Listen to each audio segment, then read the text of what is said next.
വീണ്ടും പാക് പട്ടാളത്തെ ആക്രമിച്ച് Baloch liberation army എന്ന റിപ്പോർട്ടുകൾ പുറത്തുവരുന്നു. നമുക്കറിയാം ബലൂചിസ്ഥാനിൽ ബലൂച്ച് ലിബറേഷൻ ആർമി ഇപ്പോൾ ശക്തി പ്രാപിച്ചു വരികയാണ്. ഓപ്പറേഷൻ സിന്ദൂറിന് ശേഷം പാക് പട്ടാളത്തെ ഓപ്പറേഷൻ സിന്ദൂർ നടക്കുന്ന സമയത്ത് ബലൂച്ച് ലിബറേഷൻ ആർമി സമ്പൂർണ്ണമായി ബലൂചിസ്ഥാനിൽ നിന്ന് പുറത്താക്കിയെന്ന അവകാശവാദങ്ങളൊക്കെ നമ്മൾ കേട്ടതാണ്. പോരാത്തതിന് ക്വറ്റ എന്ന് പറയുന്ന പ്രദേശം ബലൂച്ച് ലിബറേഷൻ ആർമി പൂർണ്ണമായും സ്വതന്ത്രമാക്കുകയും അത് പിടിച്ചെടുക്കുകയും ക്വറ്റ എന്ന് പറയുന്ന പ്രദേശം തങ്ങളുടെ ബലൂചിസ്ഥാൻ്റെ തലസ്ഥാനമായി അവർ പ്രഖ്യാപിക്കുകയും പാകിസ്ഥാൻ്റെ സ്ഥാപനങ്ങളിൽ നിന്ന് ഇവരുടെ പാകിസ്ഥാൻ പതാകകളെല്ലാം തന്നെ എടുത്തുമാറ്റി അത് കത്തിച്ചു കളയുകയും പോരാത്തതിന് അവിടെ ബലൂച്ച് ലിബറേഷൻ ആർമിയുടെ ബലൂചിസ്ഥാൻ്റെയും ഔദ്യോഗിക പതാക ഇവർ ഉയർത്തുകയും ചെയ്തതാണ്.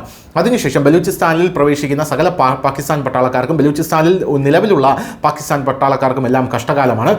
ഇന്ത്യ ഓപ്പറേഷൻ സിന്ദൂർ നിർത്തിയിട്ടില്ല എന്നുകൂടി പ്രഖ്യാപിച്ചിരിക്കുന്ന ഈ സാഹചര്യത്തിൽ ബലൂചിസ്ഥാനിലേക്ക് സമ്പൂർണ്ണമായി പാക് പട്ടാളത്തെ നീക്കാനായി പാകിസ്ഥാന് കഴിയുന്നില്ല. കുറേ പാക് പട്ടാളം ഇപ്പോഴും പാകിസ്ഥാൻ അതിർത്തിയിൽ തന്നെ നിൽക്കുകയാണ്. അതുകൊണ്ട് തന്നെ Baloch liberation army operation balm എന്ന് പറയുന്ന ഒരു ഓപ്പറേഷൻ സ്റ്റാർട്ട് ചെയ്യുകയും ഒരു പദ്ധതി സ്റ്റാർട്ട് ചെയ്ത ശേഷം പാകിസ്ഥാൻ പട്ടാളക്കാരെ കൂട്ടത്തോടെ കൊന്നൊടുക്കുന്ന കാഴ്ചയാണ് നമുക്ക് കാണാൻ സാധിക്കുന്നത്. ഇപ്പോഴിത് അതിൻ്റെ പുതിയ അപ്ഡേഷൻ പുറത്തു വന്നിരിക്കുന്നതിൽ 29 പാകിസ്ഥാൻ സൈനികരെ കൂടെ ബലൂച്ച് ലിബറേഷൻ ആർമി കൊലപ്പെടുത്തിയതായി ഇപ്പോൾ അവർ പറയുന്നുണ്ട്.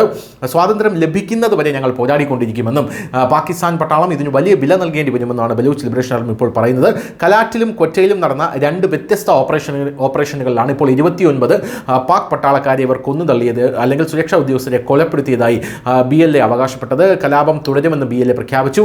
കൊറ്റയിൽ പാകിസ്ഥാൻ സൈനികർ സഞ്ചരിച്ച ബസ്സിന് നേരെ IED ആക്രമണം നടത്തിയതായാണ് BLA തങ്ങളുടെ പ്രസ്താവനയിൽ പറയുന്നത്. പോരാത്തതിന് BLAയുടെ രഹസ്യാന്വേഷണ വിഭാഗമായിട്ടുള്ള സിറാബ് അതിന് ലഭിച്ച രഹസ്യവിവരങ്ങളുടെ അടിസ്ഥാനത്തിലാണ് ആക്രമണം നടത്തിയത്. ഞങ്ങൾ ഓപ്പറേഷനിൽ വിജയിച്ചു എന്നാണ് ബലൂച്ച് ലിബറേഷൻ ആർമി പറയുന്നത്.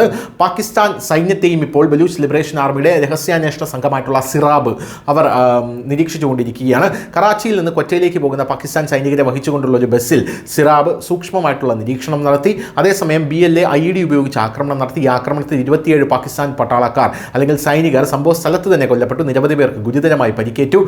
ബസ്സിൽ ചില ഖവാലി ഗായകരും ഉണ്ടായിരുന്നുവെന്ന് പറയുന്നു. ബസ്സിലുണ്ടായിരുന്ന ഖവാലി കലാകാരന്മാരെയല്ല അവരുടെ ലക്ഷ്യം. അതിനാൽ അവർക്കൊരു പരിക്കും സംഭവിച്ചിട്ടില്ല എന്നും BLA നിലവിൽ പറഞ്ഞിട്ടുണ്ട്.